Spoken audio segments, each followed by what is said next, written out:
This is the Audience Connection podcast, where we hear from the best storytellers, content strategists, scientists, and thought leaders about what really makes an audience connect. I'm your host, Ollie Atkinson, and we are sponsored by Casual, the video partner for global businesses with offices in the US, EMEA, and APAC. Casual lives and breathes storytelling, creating impactful stories on a global scale with a local touch. Hey everyone, welcome back to the Audience Connection. Today I'm excited to have the brilliant Sabrina Godden with me. Sabs has a wealth of experience from both agency and client side. So she was most recently Global Creative Director at Vodafone and is now stepping into a very senior role at a global brand. We can't say much more about that, but she's a passionate advocate for using AI in the creative process. And so in this episode, we're exploring authenticity in the age of AI, what it truly means, how to stay human in a world of automation.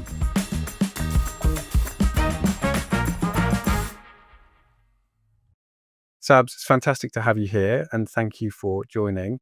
It's the Audience Connection podcast. So who is your audience and how do you connect with them? Thanks, Ollie, and thanks so much for having me. Super excited to be here, first of all. So who's my audience? Who do I talk to? To lots of different audiences, mostly or maybe in the same way, or none of the same way at the same time. As a creative director within a global or a huge company, you have stakeholders internally, which you have to speak to in one way. But then also you have teams. You have to talk to, communicate, and connect. But then also you have your wider audiences, your actual clients.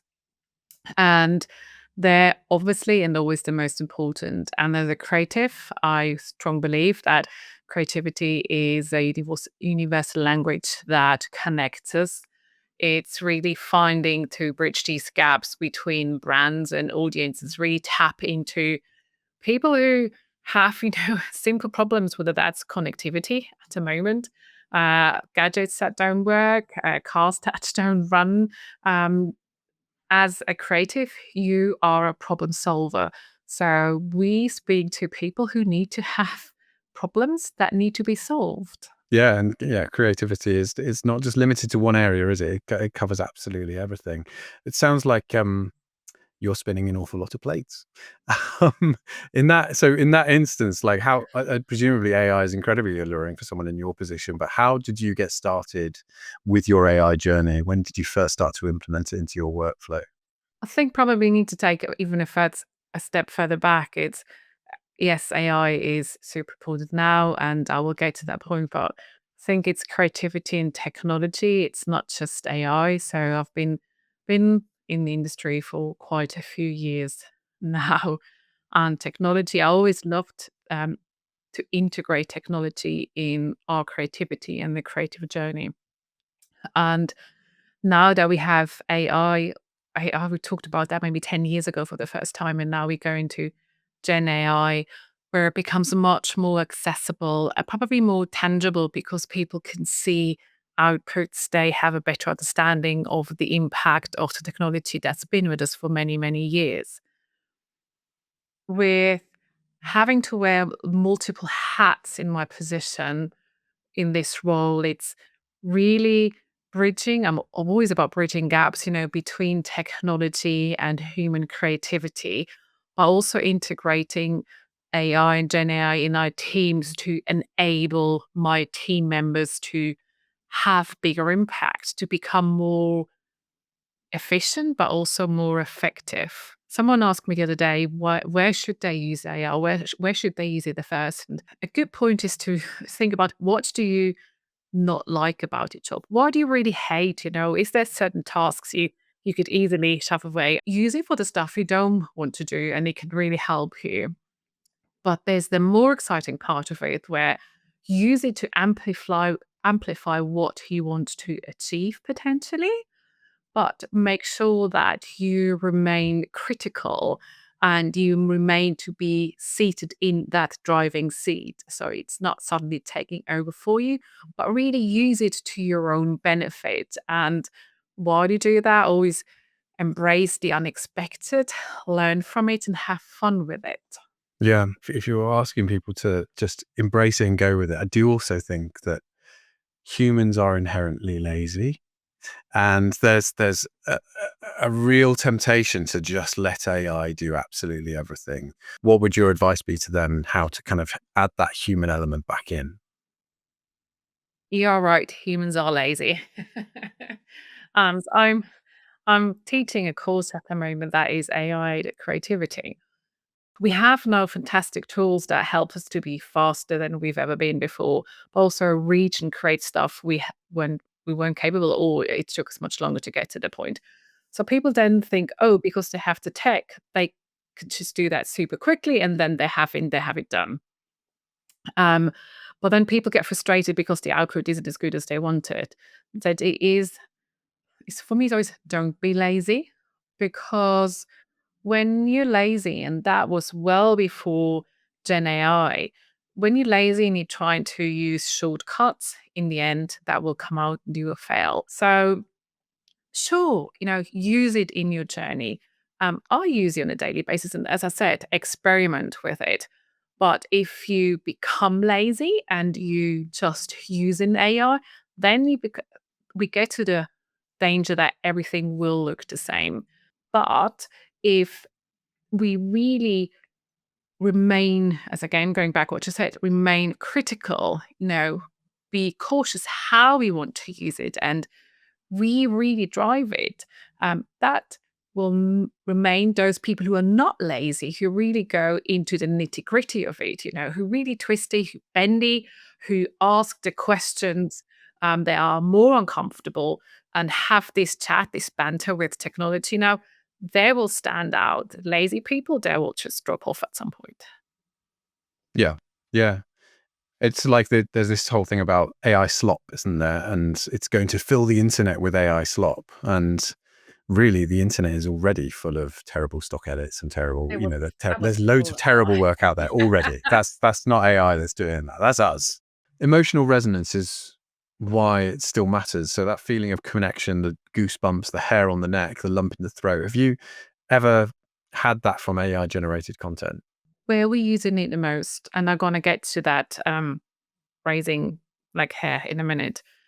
We are using it quite a lot and it helps our team, where we're using this much more with content scaling, because we have a fairly small team that needs to create thousands of assets for campaign activities.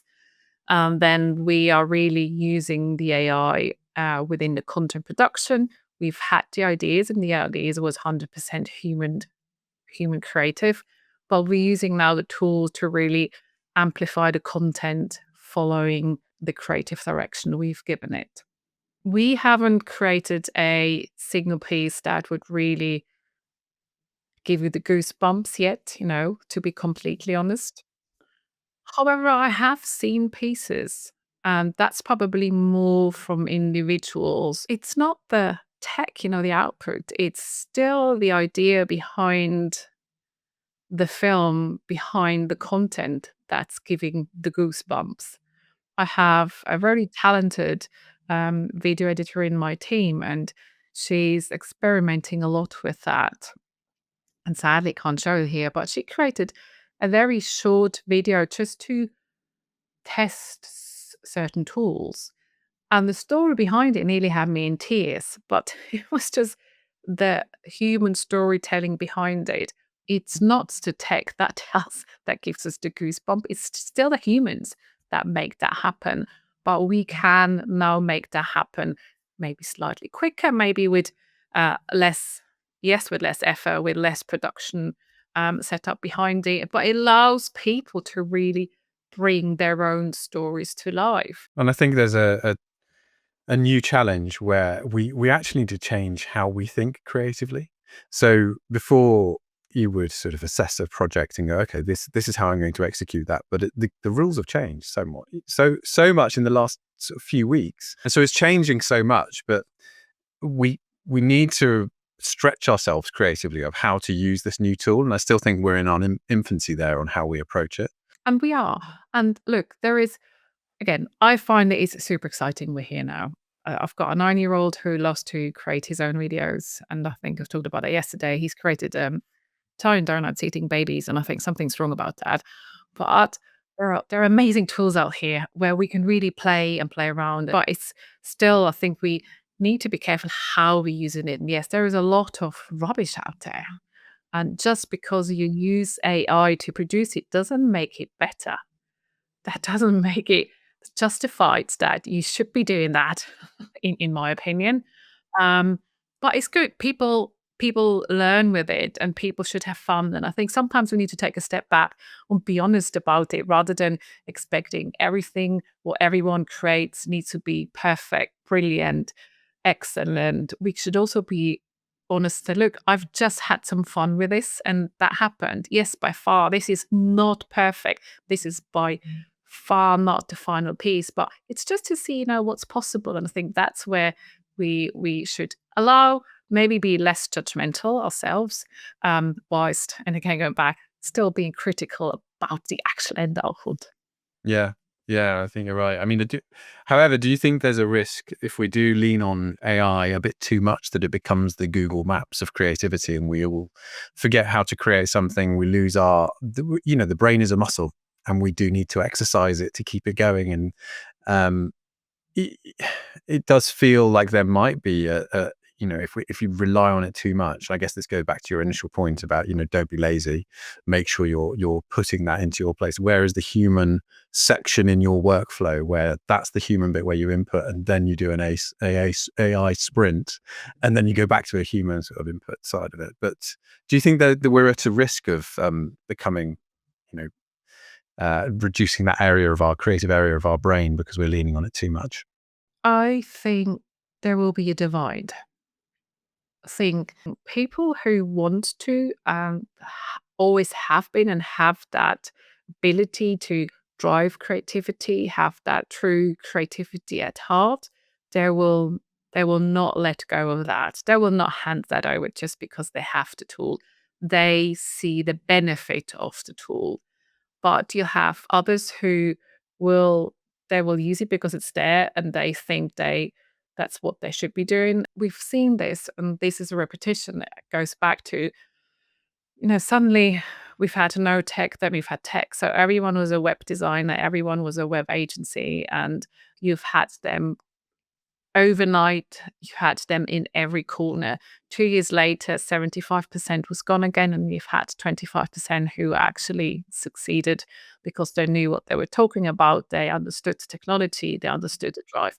I think true creatives, they will stick to their true creativity, and that will be human driven, and they will elevate their positions, I think, because they are embracing the technology.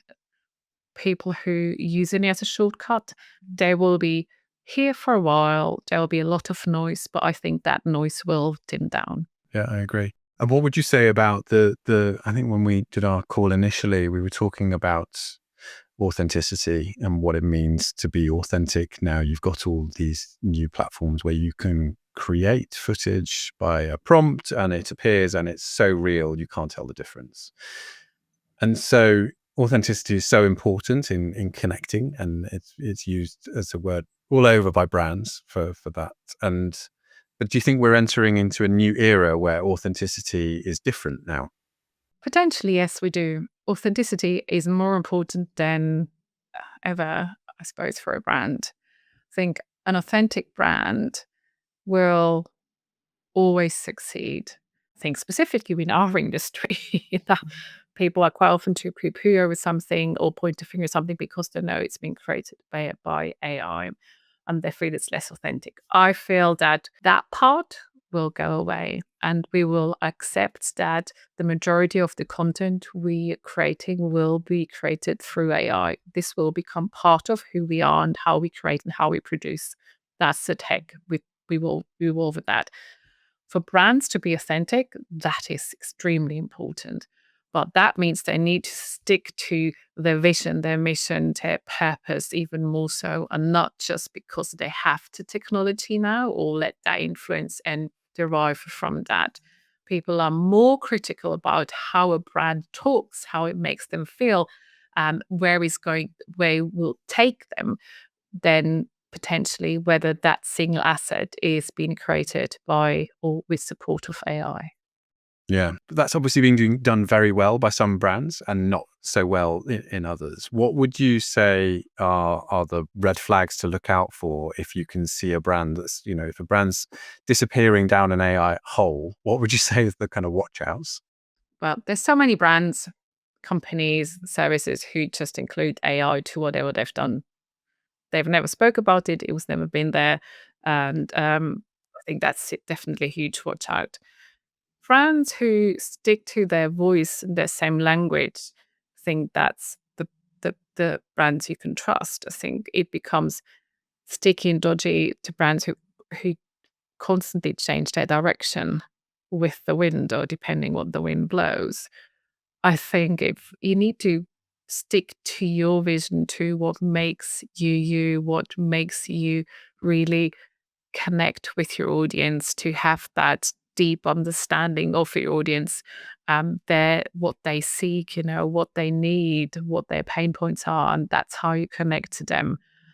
Not constantly change that, and trying to reinvent. We know that, brands with heritage, brands who were consistent, despite the fact is a new trend coming in, despite the fact we have a new trend, these were the brands who were most successful throughout history. I think they need to remain and need to stick to that. Yeah, it's those guiding principles that will get you through an industrial revolution, Yeah. essentially. Yeah.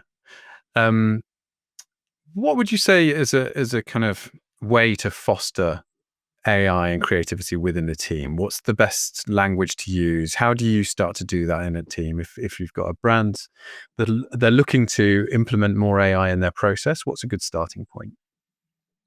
I think it's understand that people feel differently within a team. You will have teams who are super excited, or you have individuals who are super excited about it, and you have individuals who are very critical about it, and rightly so, and you have individuals who are scared about it. So there's lots of different things. So I think it's bringing understanding or respecting that people have different viewpoints of that, and then integrating it into places. I think one of the biggest places is where you see big pain points within a team or within a workflow. But then where it is also fun when it comes to creativity is invite it to your brainstorming sessions. I think similar brainstorming sessions are hugely misleading. They hardly ever work because people are under so much pressure. You hear the same voices all the time. The other people are the quiet ones are always quiet. Um, but by bringing that third neutral party in, you can just throw it at it and see what comes out.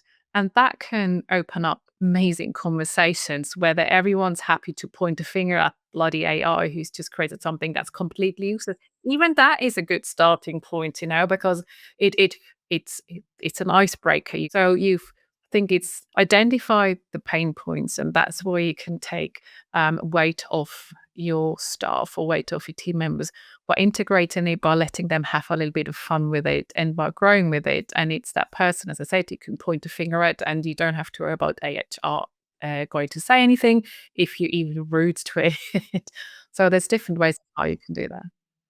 Yeah, and I think that's important that you mentioned there about having a quieter member of the team in the room and them trying to kind of get that out of getting ideas out of them. They might be quieter, but they might have some brilliant ideas, and if they're able to bounce that off AI or kind of formulate that in some way before presenting it, that could give them more confidence to share something, right? So that could be a real positive as well. Obviously there are massive sustainability and regulatory issues with AI. What are you what's your take on all of that? Big question. I think if I'd be sitting here and telling you, I don't know what you talk about, I mean, you'd be lying. I think it's a hoax. Now, we know that the more technology there is, the more we do, and there's huge implications of, they said even from the point of, how many water coolers are actually required, how much water is used to have open AI, to make them functional. So all the supercomputers are actually still working. And from a sustainable point of view, it has lots of different effects, but we're in a transitional, transformational period. And as much as I would love to say there is the solution out there and it hasn't got an impact, yes, it has an impact. There is impact.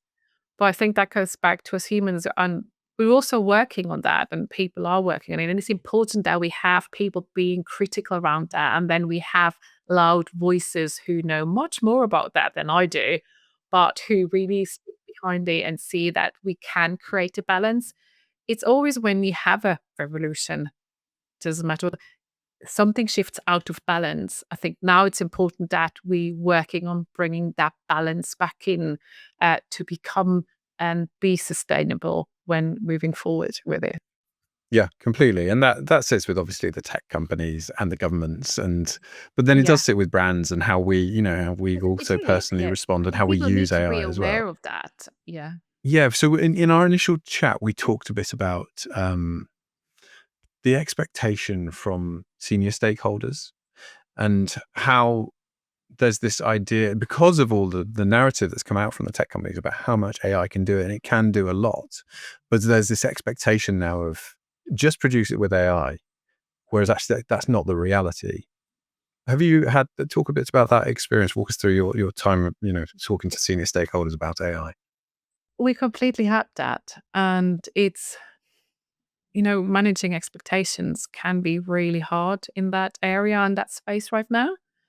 It's as you said, we have AI, so let's do it with AI. And we said, really good. We're very excited. Let's look about how we can integrate AI to make this work, to make it efficient, effective, and all of these. But then you turn around and then you go back, okay, we're able to do that with AI to that degree. And then it's like, well, that's not, well, why are we not done yet? Why is it not there yet? Why is it not as good? As I said, well, because we're in the same boat as everyone else. We're experimenting, we're trialing, we're doing, and this it can be quite hard because the expectation is okay.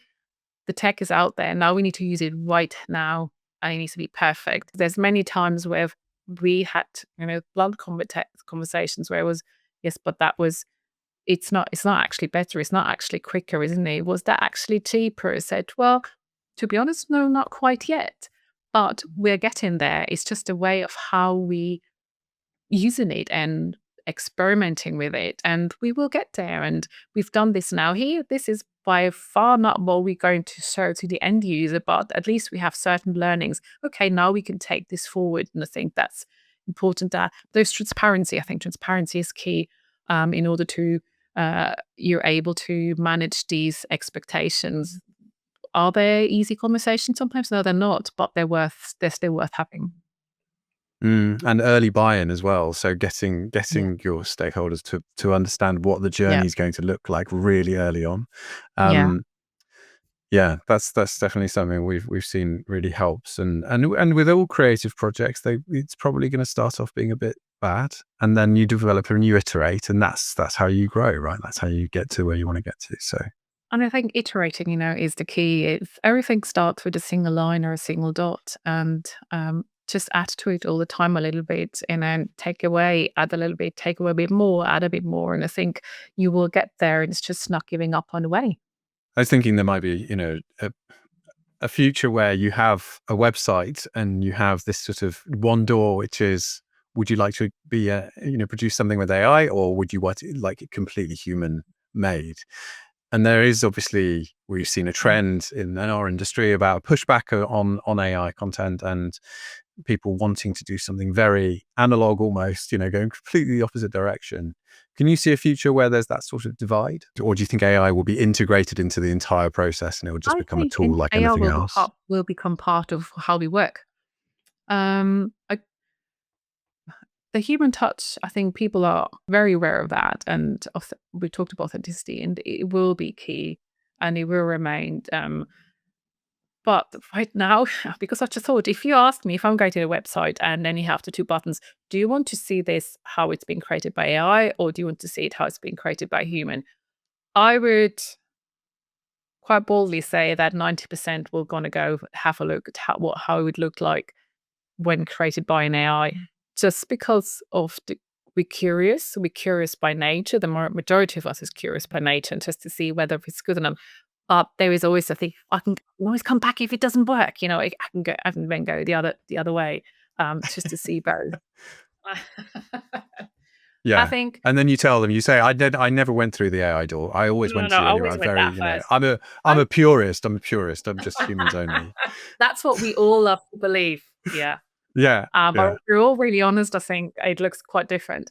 I think human connections are we're drawn to each other. We've always been. It's a basic instinct. We will always have that. Um, AI, will it become? Is it? Will it become part of how we work? What we do? 100%. My opinion. Um, but that human connection will always remain extremely important. At least I'm a positive, I've got a positive viewpoint on that. I I hope mean, it so. has to be. It has to be. If we're getting rid of human connection, then we're doomed. But what do you think creatives need to unlearn to start using AI effectively? We all have habits, specifically if we've been within industry and we've used tools to be happy for. I think it's really be critical to ourselves and looking at our own habits. And there's little steps we could do, little actions we can take to become a little bit more effective or a bit more efficient. I can give you a super simple example: image search, and that can take you days. That can take you Oh, it hours. takes That can take ages. you days. It's just like it's Yeah. brain numbing, and you still haven't got Yeah. the Yeah. images you actually want. Yeah, but then Yeah. now you just go to any tool. I don't want to say any names now, but you go to Gen AI image generating tools where Mm. you have the ability to pretty much create, your ideas, or you can bring your visuals to life in order to give a certain direction. And that's just a habit change because before you've done one thing, and now understanding that you have a tool, you can get to that aim much quicker. So bigger things to unlearn? I'm not sure. I think because again, we all have different backgrounds, but I think it's visualizing or our habits, the way we do something, and being aware, is there a way how we could do it slightly differently? But it's just the way we've worked. I think being aware of how you work and not being afraid to change your process. I think we can be quite set in the way we work. And I think accepting there are different ways that can get you to similar, different, better results, potentially slightly quicker. Yeah, and change is quite scary. So that's why people maybe pull back because they don't want to go into it. Which segues into my next question, which is, do you think creatives are under threat in this new world we're going into? You should ask me down a good day, then ask me down a bad day. Today I'm on a good day.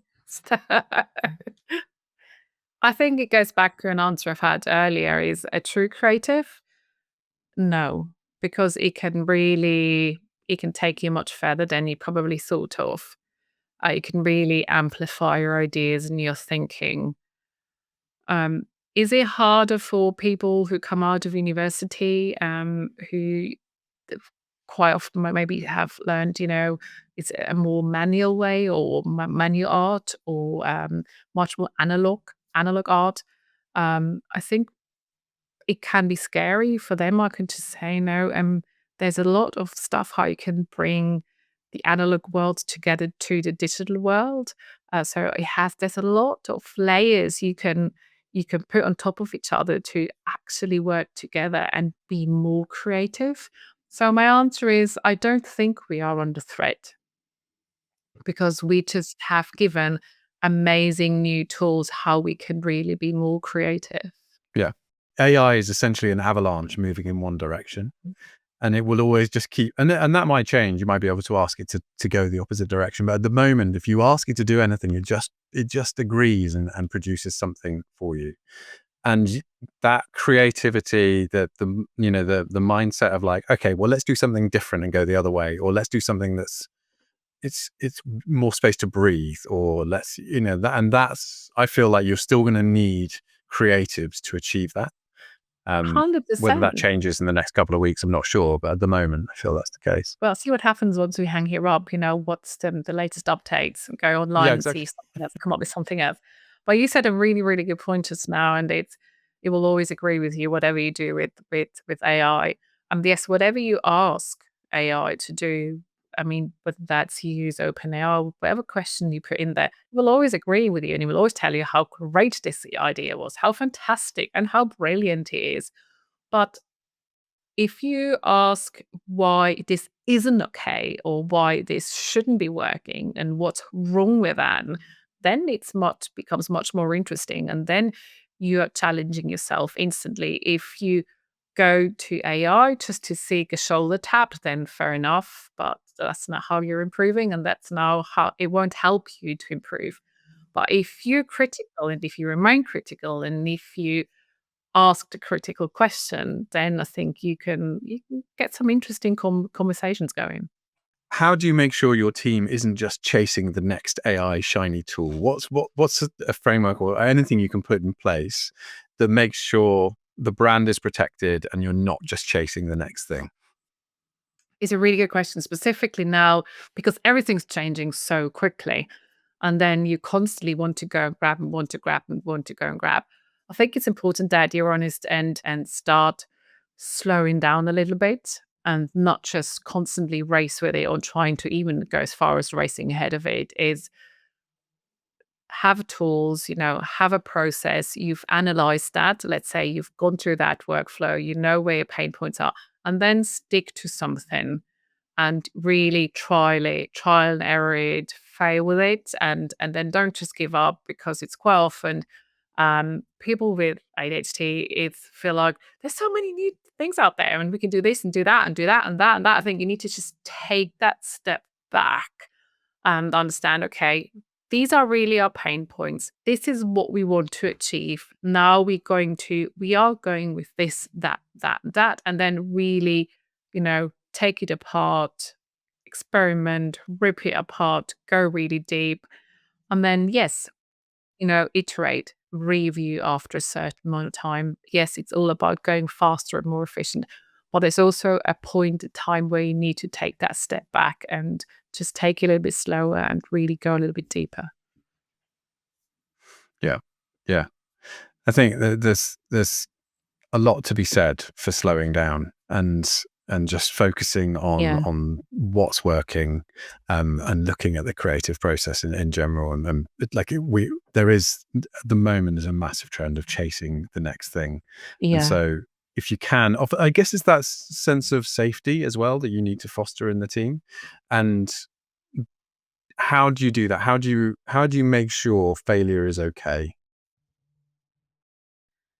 I think we learn through failure. We will never. We don't grow without making mistakes. We don't become just go what much deeper. We don't become the humans, but who we are if we don't learn from our mistakes or if we don't make mistakes. Failure is there to even to celebrate to a certain degree. It's with these tools, with integrating it, is being honest about it, and I think it comes when you're in a leadership position to be a person who can honestly say when they've made a mistake or when they're not right. I think that's where you need to start.